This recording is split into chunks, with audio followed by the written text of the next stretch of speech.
ये पीएफएसी 2025 का अभी आपका 17 से physical medical in the sense sorry physical start हो जाएगा। इस बार मेडिकल ऑब्वियसली बाद में होगा।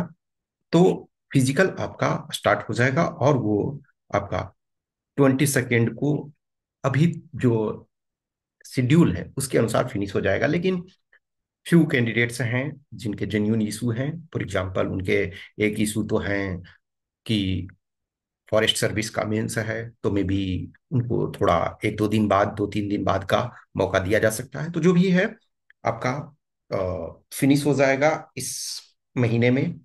उसके बाद आपका इंटरव्यू बचता है। मैं अब इस वजह से इसको कह रहा हूं कि अभी से अब सीरियस होना है आपको। पैरेलली आपको इस पर फोकस करना है। इसका कारण है आपने देखा कि फिजिकल में दिस इज फर्स्ट टाइम कि इतने कम समय दिए गए। आपका डीएएफ 29 को अपडेट करने का लास्ट डे था और 31 को ही आपका एडमिट कार्ड भी जारी हो गया। जस्ट एक तरह से आपको 2 वीक्स का टाइम मिला। मुझे ऑलरेडी लग रहा था कि दिसंबर में आपका फिजिकल होना था, लेकिन वो नवंबर में हुआ। सिंस मेडिकल इंटरव्यू के बाद होना है, तो पॉसिबिलिटी ये है कि फिजिकल के कुछ दिनों बाद इंटरव्यू स्टार्ट हो सकता है। दिस इज ट्रू कि आपका जो नेक्स्ट ईयर का एग्जाम है, यानी 2026 वाला जो रिटन एग्जाम है, वो 19 जुलाई को होगा। तो ऑब्वियसली उसके पहले फाइनल रिजल्ट आ जाना चाहिए, फाइनल रिजल्ट। लेकिन बीच में देखोगे कि अभी कुछ दिन में सिविल सर्विसेज का, सीएससी का मेंस का रिजल्ट आ जाएगा, फिर उनका भी इंटरव्यू होगा। तो जो आपका इंटरव्यू है, हो सकता है कि शायद उससे पहले भी वो करवा सकते हैं, या उसमें से कुछ बचेगा तो पैरेलली भी चल सकता है। आपने लास्ट टाइम देखा कि 1514 कैंडिडेट्स थे इंटरव्यू के लिए, 1514 कैंडिडेट्स, और इनके इंटरव्यू 1 मंथ में उन्होंने कंप्लीट करवा लिया। तो पॉसिबिलिटी ये है इस बार का जो आपका इंटरव्यू है 25 डेज में करीब फिनिश हो जाए। तो 25 डेज में फिनिश हो जाए तो हो सकता है कि फिजिकल के आपके फिजिकल का डेट सपोज अभी तक तो 22 है कि लास्ट है। मे भी मैंने जैसा बोला कि कुछ कैंडिडेट्स को एक्सटेंशन 2-4 दिन के लिए मिल सकता है क्योंकि उनके जेन्यून रीजंस हैं।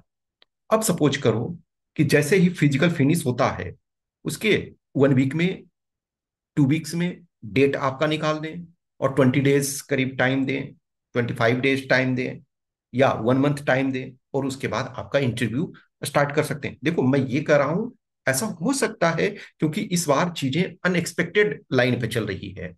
आपने रिटेन वाले में भी देखा कि रिटेन में रिजल्ट कम आया, जितना एक्सपेक्टेड था उससे कम आया। चीजें चेंज हुई है। जो फिजिकल है वो अलग से हो रहा है, फिर इंटरव्यू होगा, उसके बाद मेडिकल होगा। अब तक क्या हो रहा था कि जो मेडिकल में पास हो रहे हैं उन्हीं को इंटरव्यू का मौका दिया जा रहा। तो वैसे सिचुएशन में आपको एब्रप्ट न्यूज मिले कि ये क्या हुआ, हमने प्रिपेयर नहीं किया और वो आ गया।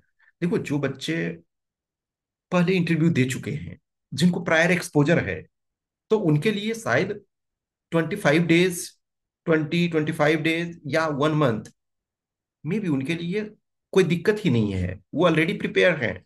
सपोज बहुत सारे हैं 24 में इंटरव्यू दिए, कुछ है 23 में दिए, कुछ 22 में दिए। तो आपका एक्सपोजर है, या किसी ने कुछ किसी और एग्जाम में इंटरव्यू दिया, सपोज किसी ने सीएससी का इंटरव्यू दिया, किसी ने अपने स्टेट पीसीएस का दिया, या कहीं और दिया होगा। तो जिनको प्रायर एक्सपोजर है तो शायद उनके लिए इतना शॉकिंग नहीं होगा।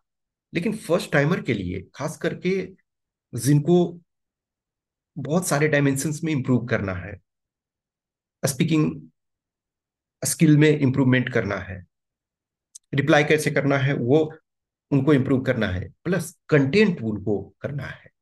तो सारे डायमेंशंस को देखते हुए आपको एज अर्ली एज पॉसिबल ये इसको करना है डेडिकेटेड रूप से।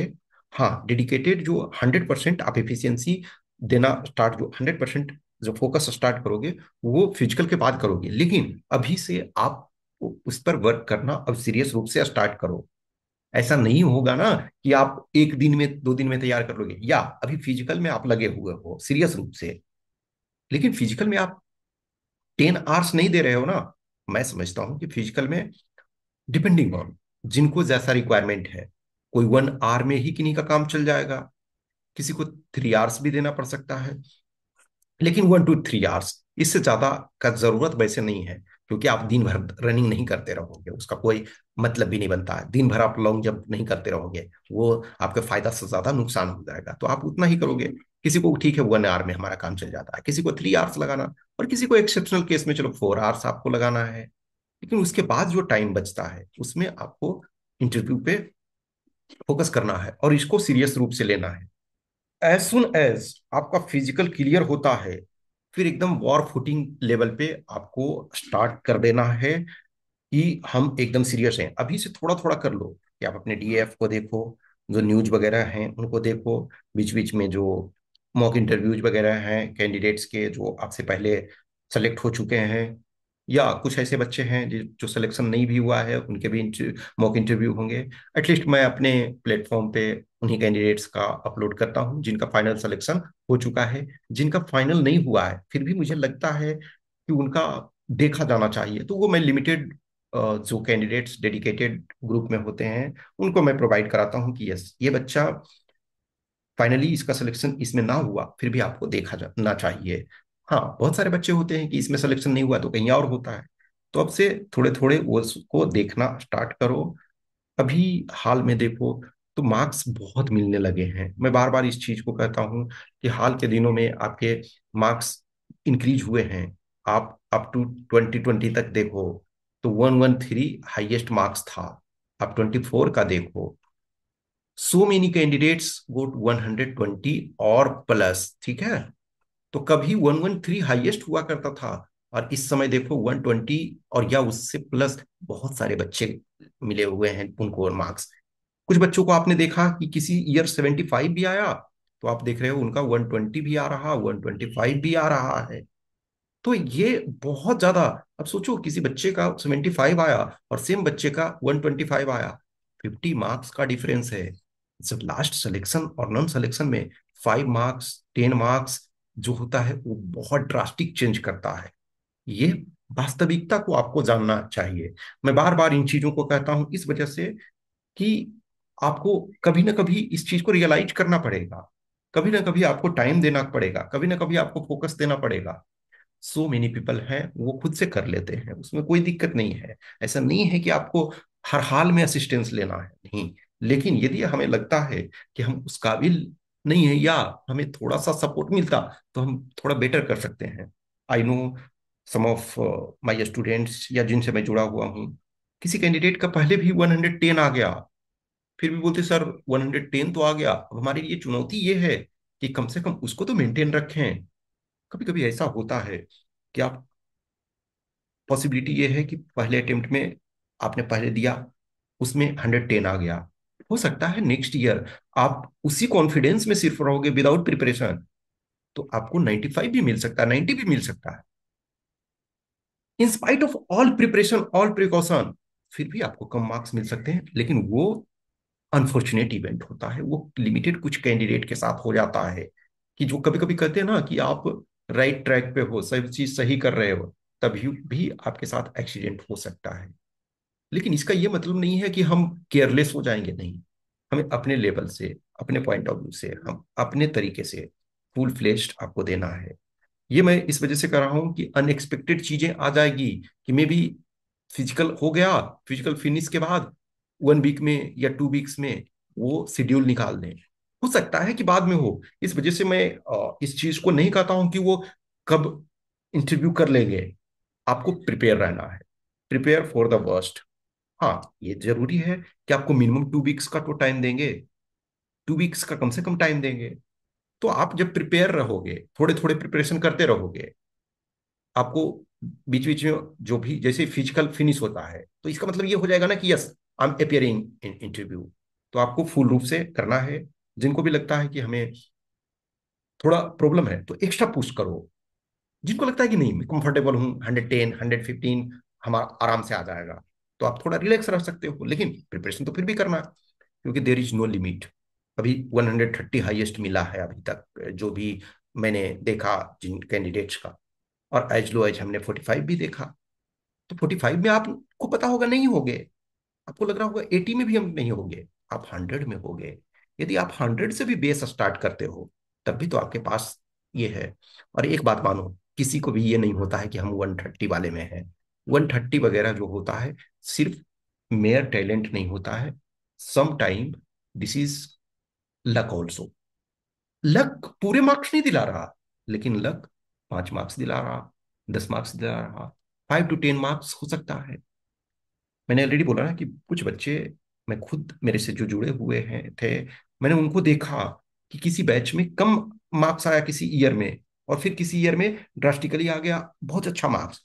तो जब अच्छा आया तो फिर उनका सिलेक्शन हो गया। तो कभी भी आप इसको छोड़ना नहीं है। यस, फिजिकल एक इम्पॉर्टेंट पार्ट है। फिजिकल के बिना आप इंटरव्यू में जा नहीं सकते हो, लेकिन फिजिकल के मार्क्स नहीं ऐड होते हैं। जिन कैंडिडेट्स को लगता है कि फिजिकल मेरे लिए डिफिकल्ट नहीं है, बट मेरे लिए इंटरव्यू डिफिकल्ट है, तो आप अभी से सीरियस रूप से टाइम अपना देना शुरू करो। जिनको लगता है कि मेरे लिए इंटरव्यू डिफिकल्ट नहीं है, फिजिकल डिफिकल्ट है, तो आप फिजिकल में पूरे फोकस करो। At the end of the day your result matters. कोई टीचर है, कोई मेंटर है, आप जुड़ना चाहते हो तो जुड़ सकते हो, नहीं जुड़ना चाहते हो नहीं जुड़ सकते हो, लेकिन रिजल्ट का होना या ना होना ये आपको प्रभावित करता है।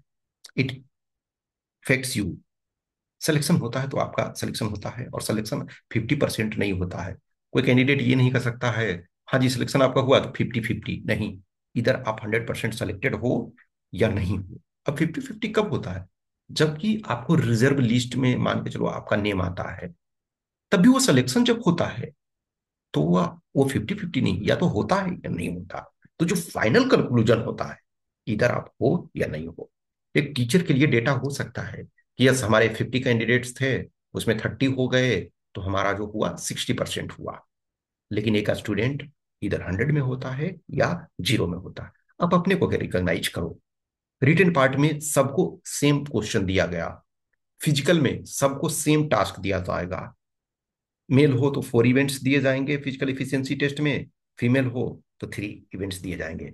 लेकिन पर्सनालिटी टेस्ट में सबके अलग क्वेश्चन होंगे। हाँ, ये पॉसिबिलिटी है कि बहुत सारे कैंडिडेट्स होंगे जिनके कॉमन क्वेश्चन होंगे, लेकिन आप क्या हो, आपका डीएएफ क्या कहता है, आपका प्रोफाइल क्या कहता है, आपकी जर्नी क्या कहती है, आपका स्ट्रेंथ क्या कहता है, आपकी वीकनेस क्या है, ये सारी चीज मायने रखते हैं। फिर आप प्रेजेंट कैसे करते हो, आप उनसे आई कांटेक्ट कैसा रखते हो, आप किसी चीज को पॉजिटिव नोट पे इंड करते हो, या आप खुद क्वेश्चन क्रिएट कर रहे हो, आप ट्रबल क्रिएट कर रहे हो या ट्रबल शूटर हो, आप समस्याओं में समाधान को देखते हो या समाधान में समस्या को देखते हो, आपको जो कुछ मिला उससे आगे सोच रहे हो, या जो मिला हुआ है उस पे दुख प्रकट कर रहे हो। तो बहुत सारी चीजें हैं, बहुत सारे एस्पेक्ट्स हैं, आपको इस पर स्टार्ट करना है वर्क करने के लिए।